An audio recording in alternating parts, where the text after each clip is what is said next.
For 5 years, no one ever asked her to dance.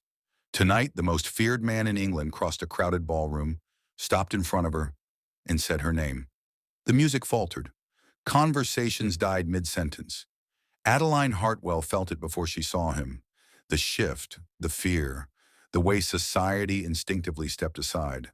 Francis Aldridge, the Duke of Ravencourt, the man who ruined fortunes with whispers and broke lives without apology.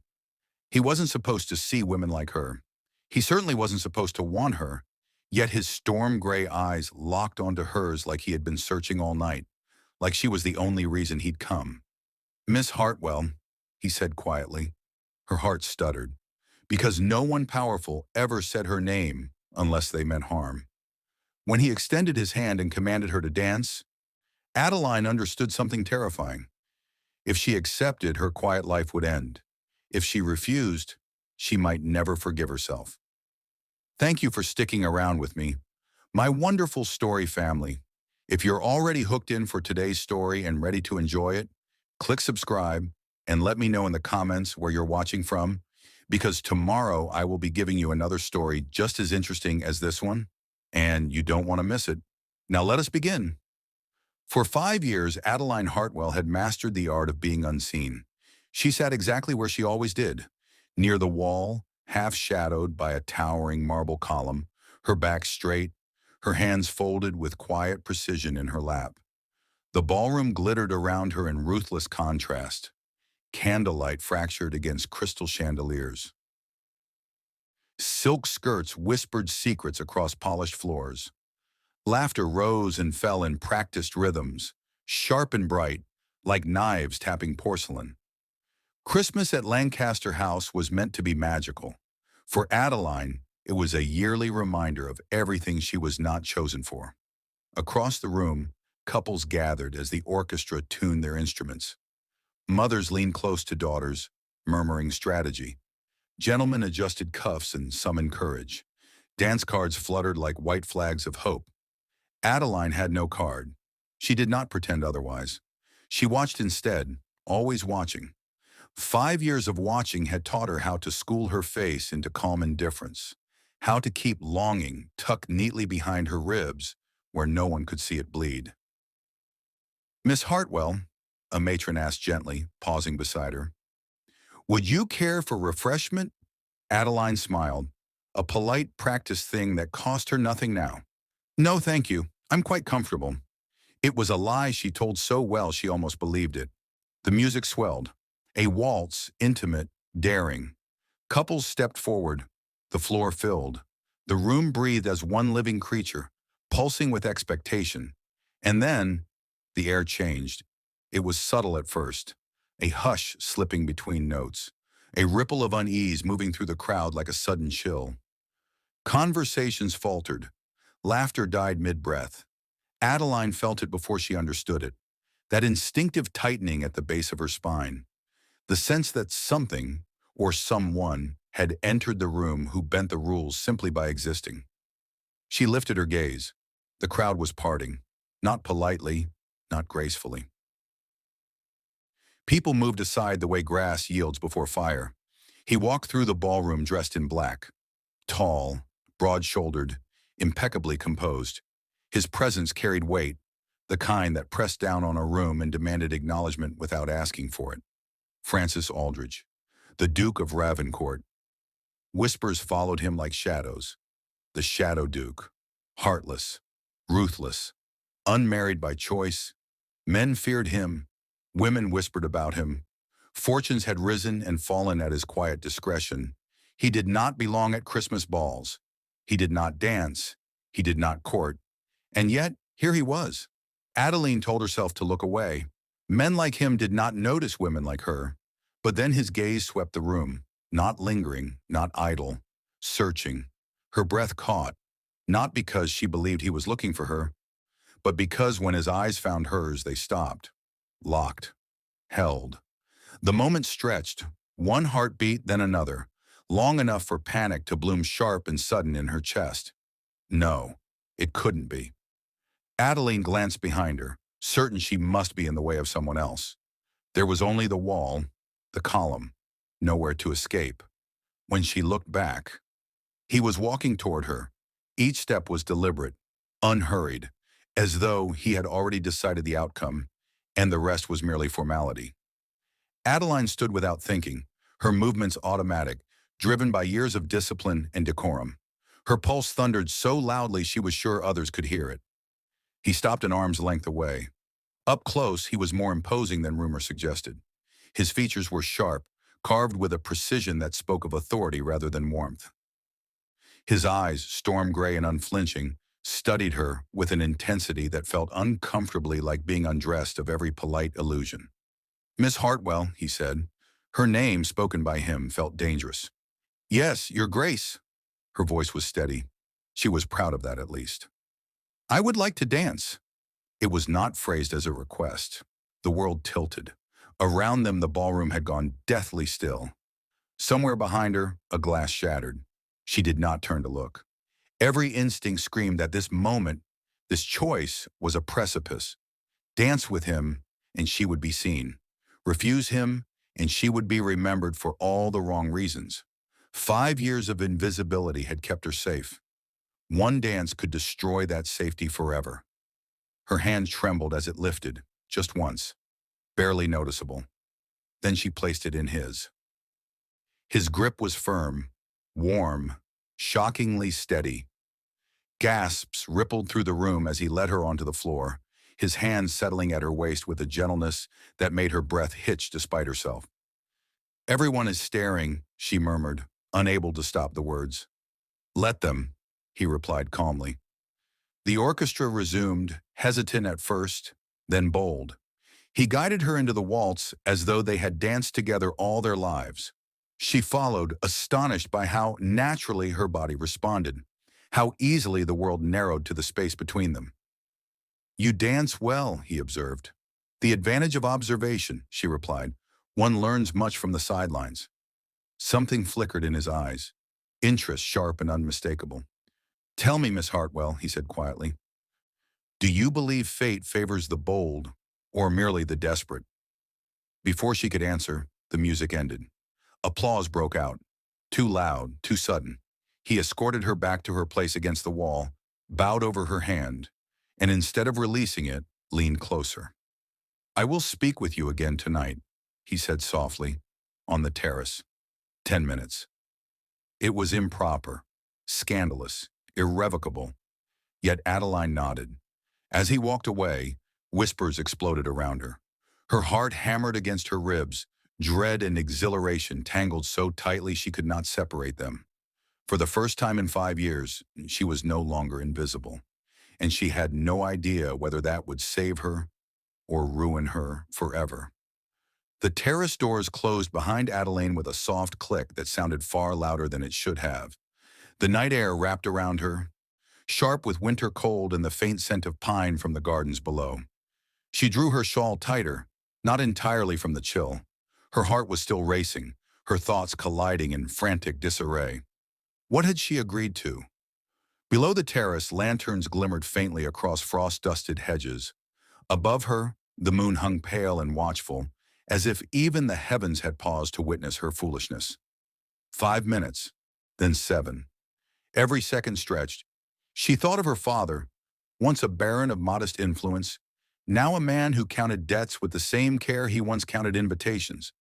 She thought of her mother's tight smiles, her sister Charlotte's effortless laughter, the way society leaned toward youth and fortune like flowers toward the sun. And she thought of the Duke's eyes, the way they had looked at her, not with pity, not with idle amusement, but with intention. Footsteps sounded behind her. Adeline turned just as Francis Aldridge emerged from the shadows, his tall frame cutting a dark silhouette against the glow spilling from the ballroom windows. Out here, away from chandeliers and spectators, he seemed even more formidable, less polished ornament, more sharpened steel. "Miss Hartwell," he said, inclining his head. "Your Grace." She returned the courtesy, her posture impeccable despite the pounding of her heart. "You wish to speak with me?" "Yes." He wasted no time, no polite inquiries, no meaningless pleasantries. "I require a wife." The words struck her like a physical blow. "I beg your pardon?" He stepped closer, stopping at a respectful distance, his expression unreadable. I require a wife, and I believe you may be precisely what I need. Adeline stared at him, certain this was some elaborate jest, one she was not clever enough to understand. You scarcely know me. I know enough. His gaze sharpened. You do not chase attention. You speak plainly. You have endured 5 seasons of neglect without becoming bitter or desperate. Heat rose to her cheeks. You presume much, Your Grace. I investigate everything that concerns me. His tone held no apology, including the Hartwell estate, including your family's financial distress. The words stung, not because they were cruel, but because they were true. And that, she said coolly, makes me suitable marriage material? It makes you honest. His voice softened, just slightly. And honesty is rare. Silence fell between them, thick and charged.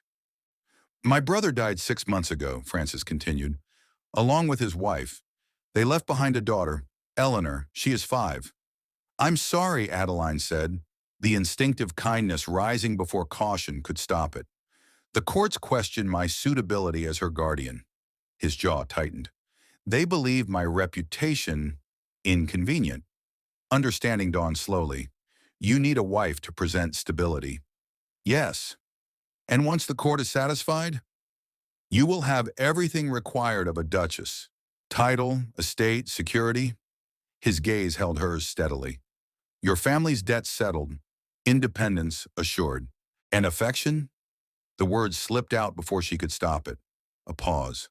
Brief. Honest. That would not be required.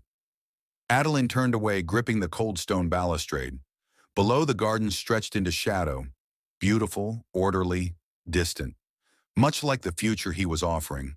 A marriage without illusion, without tenderness, without risk. And yet, was that truly worse than a lifetime of being overlooked? Than watching doors close quietly, season after season? What you propose, she said carefully, would change everything. Yes, he did not soften the truth. That is precisely why I chose you. She faced him again, searching his expression for mockery, cruelty, anything to explain why the most feared man in England stood here offering her a duchess's coronet like a calculated transaction. When would you expect an answer? She asked. I will call tomorrow. His eyes lingered on hers, something unreadable passing between them. 2 o'clock. The terrace doors opened suddenly, laughter and music spilling into the night. Instantly, Francis stepped back, every inch the detached Duke once more. Consider carefully, Miss Hartwell, he said quietly. This path offers safety, but it will not be gentle. With a formal bow, he was gone. Adeline remained where she was, the cold biting through her gloves, her thoughts racing. For 5 years, she had sat on the edges of ballrooms, invisible and untouched by scandal or hope. Tonight she had been seen, and tomorrow she would be asked to decide whether she was brave enough to step fully into a life she had never imagined belonging to her. The knock came precisely at 2 o'clock. Adeline was already standing. She had not slept. Not truly. The night had passed in fragments, snatches of memory, the echo of his voice, the weight of his gaze. Every possibility had paraded through her mind like an accusation. Refuse him and return to obscurity. Accept him and step into a world where nothing, not even her heart, was guaranteed to be safe. The maid announced him with visible nerves. The Duke of Ravencourt. Francis entered the Hartwell drawing room as though he had always belonged there, his dark coat immaculate against the fading elegance of the space. Cracks traced the plaster ceiling. The furniture bore the quiet fatigue of things kept longer than intended. His eyes noticed everything. Lady Hartwell rose at once, her smile tight with expectation. Your Grace, what an honor. Baron Hartwell followed more slowly, his expression cautious but hopeful. Charlotte hovered near the window, curiosity shining too brightly to hide. Francis bowed with impeccable courtesy. Thank you for receiving me. His gaze found Adeline and held. I have come, he said calmly, to formally request Miss Adeline Hartwell's hand in marriage. Silence fell like shattered glass. Lady Hartwell gasped. Charlotte's hand flew to her mouth. Baron Hartwell sank back into his chair as though his legs had betrayed him. Adeline felt strangely detached, as if she were watching the moment from a great distance. This was real, public, irrevocable. "You see," Francis continued smoothly, "time is of the essence. I propose a quiet wedding within the fortnight." Lady Hartwell recovered first. "Of course, yes, Your Grace. This is most unexpected, but—" "I must speak with Miss Hartwell alone," Francis interrupted gently, firmly. The room emptied under his gaze. When the door closed, the silence returned. Thicker now, heavier. "Are you certain?" Adeline asked softly. "No," he answered without hesitation. "But certainty is a luxury I cannot afford." He stepped closer. "The guardianship hearing is in 8 weeks. Society must see us united, stable, beyond reproach." "And me?" she asked. "What must I see?" Something shifted then. Something honest, unguarded. "You must see the truth," he said. "This marriage will protect you, but it will also expose you. People will question your worth, your motives, your past." "I've endured worse," she replied quietly. His eyes darkened. "Have you endured being watched, judged, resented?" She hesitated. "That is the price," he continued. "Once you are mine, the world will not look away." Mine. The words settled dangerously between them. Adeline inhaled slowly. "I will agree, on one condition." He waited. "I will not be treated as a convenience." Her voice was steady, even as her heart raced. "I will be respected, publicly and privately." A pause, then Francis nodded. "Agreed." Her answer left her lips before fear could reclaim it. "Yes." The word echoed, and just like that, everything changed.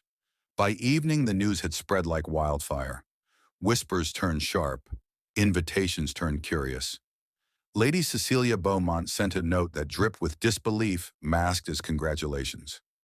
Adeline sat alone in her room that night, staring at the simple ring now resting on her finger. Gold, unadorned, heavy. She was engaged to the most feared duke in England, and she had no idea whether she had just saved herself or stepped into something far more dangerous than solitude. London did not whisper for long. By the next morning it roared. Adeline felt it the moment she stepped into the modiste's shop on Bond Street. The sudden pauses, the too quick glances, the sharp tilt of heads pretending indifference. Conversation thinned wherever she went, stretching taut with curiosity and disbelief. Miss Hartwell, the Duke's choice, how clever of her. She stood very still as fabric was draped over her shoulders, the seamstress measuring her with trembling hands. Ivory silk, pearl embroidery, a duchess's gown, a duchess. Only days ago, she had blended into wallpaper. Now she could barely breathe without being observed. "You're quite composed," the seamstress murmured nervously. "Most ladies would be beside themselves." Adeline met her reflection in the mirror. A stranger stared back. "I've had practice." The fittings continued in a blur. Shoes, gloves, veils. Each item felt like a step farther from the quiet life she had known, and closer to something sharper, brighter, and far less forgiving. Francis arrived promptly to escort her home. He waited outside the shop, towering and immovable, his presence alone clearing the pavement. As she emerged, his gaze flicked over her with swift assessment. Not admiration, she noted, but consideration, as though she were a piece of a larger strategy. And yet, when he offered his arm, his touch was careful. "You're learning quickly," he said as they walked. "To be observed," she asked. "To endure it." Her lips curved faintly. "I had excellent tutors." They shared a look, brief, knowing. That night, they attended their first dinner as an engaged couple. The room glittered with aristocratic splendor and sharpened smiles. Lady Cecilia Beaumont presided like a queen betrayed, her golden curls immaculate, her gaze never leaving Adeline for long. "So brave of you," Lady Cecilia said sweetly, raising her glass. "To step so unexpectedly into such a role." Adeline met her gaze calmly. Life rarely offers notice before it changes. Francis's hand brushed hers beneath the table. Brief, grounding.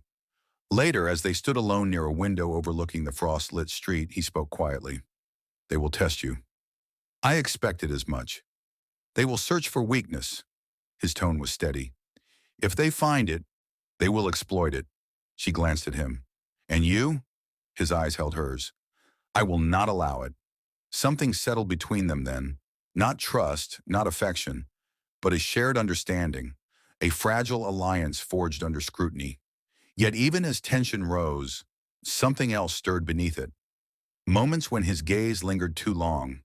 When her presence seemed to unsettle him in ways he did not acknowledge. When silence between them felt charged. But obstacles gathered like storm clouds. Letters arrived, anonymous, sharp with insinuation. Fortune hunter, desperate, temporary. Adeline read them alone at night, folding each carefully, refusing to let the words poison her resolve. Francis grew distant, his time consumed by court preparations and whispered threats from the Winston family. They stood on the edge of something dangerous, and neither could say whether the other would be enough to withstand it. Graymore Estate revealed itself through the mist like a warning. Stone towers pierced the low Yorkshire clouds, dark and imposing, their windows gleaming like watchful eyes. The carriage wheels crunched along the gravel drive, the sound echoing too loudly in the silence. Adeline's fingers tightened in her lap. So this is it, she murmured. The fortress. Francis glanced at her, the faintest curve touching his lips. It has stood for 4 centuries. It was built to survive war, betrayal, and the weather. After a pause, he added quietly, and people. The words followed her as they crossed the threshold. Inside, Graymore was vast and cold, grandeur layered over shadows. Portraits of Aldridge dukes lined the walls, their expressions stern, judging, as if measuring her worth before she had spoken a word. That night, unable to sleep, Adeline wandered the east corridor, candle in hand. It was there, outside a locked door. She heard voices. You cannot tell her, a woman's voice said sharply. I have no intention of doing so, Francis replied. Adeline froze. What if she discovers the truth? The woman pressed. Then everything collapses. The words struck like a blade. Adeline's pulse roared in her ears as she stepped back, the candle trembling. The truth. Everything collapses. She returned to her room in silence. Sleep impossible. The next morning, the revelation came brutally clear. Francis met her in the small library, his expression grim. There is something you must know, he said. Her heart sank. I already do, she replied softly. There is a truth you fear telling me. He stilled. The guardianship hearing, she continued, is not the only reason you need this marriage. He exhaled slowly. No. The Winston family is not merely contesting custody, he admitted. They are accusing me of neglect, of causing my brother's death through inaction. Adeline stared at him. That's absurd. They are persuasive, he said quietly. And if they succeed, I lose Eleanor and my title. Everything shifted. This was not a convenient alliance. This was desperation. And me? She asked, voice tight. Am I just a shield? His gaze darkened. At first, yes. The honesty hurt more than a lie would have. But now, she pressed. Silence stretched. I do not know, he admitted at last. And that uncertainty terrifies me more than the court ever could. For the first time, the feared Duke of Ravencourt looked afraid. Something softened in her chest. They were not standing on opposite sides. They were standing on the same crumbling ground. The letter arrived at dawn. It was sealed in black wax, delivered by a footman who would not meet Adeline's eyes. She knew, before she broke the seal, that whatever lay inside would change everything. Her hands were steady when she opened it. Her heart was not. A formal summons. The guardianship hearing had been moved forward. 2 weeks. Adeline read it twice, then a third time, as if repetition might soften the blow. 2 weeks to prove stability. 2 weeks to convince a court that a feared duke and a once invisible woman could offer a child safety, love, and permanence. 2 weeks while whispers sharpened into accusations. Francis received his own notice that morning. He said nothing at first.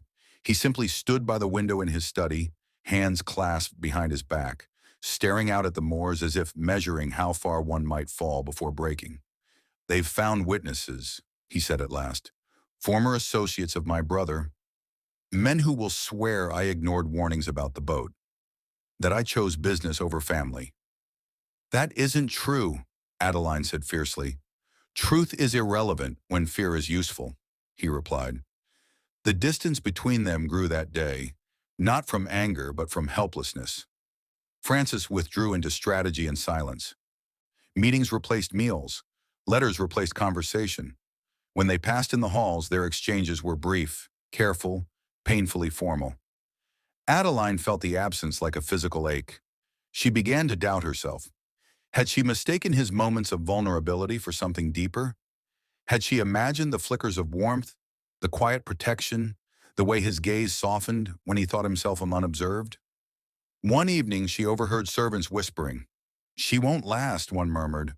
"He married her to save himself," said another. "And when it's over?" Adeline retreated to her room and closed the door. Alone, she allowed herself one moment of weakness. Tears fell, not loudly, not dramatically, but in silence, heavy with fear. She pressed her forehead to the cool glass of the window and stared into the darkness. What if she was expendable? What if, when this was done, she would be discarded as neatly as she had been chosen? The breaking point came 3 days later. Francis stood before her in the small morning room, his face drawn, shadows carved beneath his eyes. "If the court rules against me," he said quietly, "you must leave Graymore." Her breath caught. "Leave? It will not be safe for you here," he continued. "The backlash will be severe." "And Eleanor?" she whispered. His jaw tightened. "I will not risk her future." Understanding dawned, cold and sharp. He was preparing to lose. "And what of us?" she asked. A pause, then, "There was never an us," he said. The words shattered something inside her. That night, Adeline packed her belongings. The dawn found her standing at the gates of Graymore, her breath fogging the air, her heart breaking with every step away. Behind her, the great house loomed, silent, impenetrable. She had given everything, and now she was alone again. Adeline did not go far. The carriage carried her only as far as the small market town at the edge of the moors before she asked the driver to stop. The wheels crunched to a halt, and silence rushed in to fill the space she had left behind. She sat there for a long moment, hands folded, heart aching, watching the gray sky stretch endlessly above the rooftops. Leaving had been the sensible choice, so why did it feel like a betrayal? Her gaze fell to the leather-bound portfolio tucked beside her traveling bag, the one she had taken without thinking. Inside were copies of correspondence she had discovered weeks earlier, while helping Francis organize his papers. Letters between shipping insurers, harbor masters' reports, accounts Francis had never bothered to examine closely. At the time, she had thought little of them. Now something tugged at her. She opened the portfolio, read, and froze. The dates did not align. The warnings about the boat's condition, the ones witnesses claim Francis had ignored, had been issued after the accident, not before. The paperwork had been altered, backdated. Her pulse quickened. This was not negligence. It was fabrication. The realization struck with sudden clarity. The Winston family was not merely contesting guardianship. They were constructing a narrative, one that required Francis to appear cold, inattentive, unfit. And it would succeed unless someone challenged it. Adeline closed the portfolio slowly. She thought of Eleanor, small, solemn-eyed, clinging to her doll during their brief meetings. She thought of Francis's face the night he had spoken of his brother, the grief he buried beneath composure. And she thought of the words that had broken her. There was never an us. Perhaps not. But there could still be a truth worth fighting for. Turn around, she said suddenly. The driver glanced back. Your Grace? Yes. Her voice was steady now. Take me back to Graymore. By the time she arrived, dusk had fallen. Francis was in the great hall when she entered. Coat discarded, sleeves rolled, papers scattered at his feet like the remnants of a battle already lost. He looked up. For a moment, neither spoke. Then, you came back, he said, disbelief flickering across his face. I found something, she replied, crossing the distance between them. She placed the portfolio into his hands. And you need to see it. They sat side by side as he read, watched, understood. The transformation was subtle but unmistakable. His shoulders straightened, his eyes sharpened. The man who had been preparing to surrender reemerged, stronger, steadier, and profoundly shaken. I sent you away to protect you, he said hoarsely. And I returned because you are not alone, she replied simply. Silence settled between them, not empty, but charged with unspoken resolve. We can fight this, she continued, together. He looked at her then, not as a solution, not as a shield, but as an equal. Stay, he said quietly. Not as my Duchess, as Adeline. She nodded. Hope stirred, not loud, not reckless, but real. The hearing was no longer something to endure. It was something to confront. The courtroom was colder than Adeline expected. Stone walls rose high and unforgiving, their gray surfaces echoing every shuffle of boots, every murmur of anticipation. Light filtered through tall windows, pale and judgmental, illuminating the long oak table where Francis sat. Still, composed, unreadable. Across the room, the Winston family gathered like vultures in morning black. Adeline took her seat beside Francis, her presence drawing a ripple of whispers. Many had expected her absence. Many had already written her out of the story. Francis did not look at her at first. When he did, something in his expression shifted. Surprise, relief, something dangerously close to gratitude. The proceedings began. Accusations were laid out with chilling precision. Witnesses spoke of warnings ignored, of letters unanswered, of a duke more concerned with ledgers than blood. Francis listened without interruption, without defense, until Adeline stood. Gasps followed her movement like a wave. Your Grace, the magistrate began. My lady, she corrected gently, and I request permission to present evidence. The room stilled. She moved forward, hands steady, heart racing. She laid the documents upon the table. Harbor reports, shipping logs, insurance correspondence. Every warning cited by the petitioners, she said clearly, was issued after the accident. The documents were altered, backdated. Murmurs erupted. The magistrate examined the papers closely. Questions followed, sharp, relentless. The witnesses faltered. One contradicted himself. Another refused to meet the court's gaze. The narrative unraveled. When the magistrate finally spoke, his voice rang with authority. The accusations of negligence are dismissed. A breath Adeline hadn't realized she was holding escaped her lungs. And guardianship of the child Eleanor Aldridge, he continued, is granted in full to the Duke of Ravencourt and his wife. Francis closed his eyes briefly. When he opened them, they were wet. The room erupted, not in applause but in stunned silence. Outside, as winter light spilled over the courthouse steps, Francis turned to Adeline, his composure finally cracking. You saved her, he said. No, she replied softly. We did. For a long moment, the world fell away. Then he reached for her hand, not as a formality, not for appearances, but because he needed to. And this time, she did not hesitate. Spring arrived at Graymore quietly. Not with grand declarations or sweeping ceremonies, but in small, undeniable ways. The thawing of frost along the moors, the return of birdsong at dawn, the soft green pushing through once barren hedges. Adeline stood at the nursery window, watching Eleanor chase a ribbon across the carpet, her laughter light and unguarded. It still startled Adeline sometimes, how easily joy now lived in this house. Graymore no longer felt like a fortress. It felt like a home. Footsteps sounded behind her. "You're up early," Frances said. She turned to find him leaning against the doorway. No coat, no title in his posture, just the man she had come to know. The man who no longer hid behind fear or duty alone. "I couldn't sleep," she admitted. "I was thinking." "That usually means trouble," he replied dryly, though his eyes were warm. She smiled, then sobered. "Our arrangement began with necessity, with terms and protections." She met his gaze fully. "I don't want that anymore." Neither did he. "I spent most of my life believing attachment was weakness," Frances said quietly. "I was wrong." He crossed the room and stopped before her, not looming, not guarded.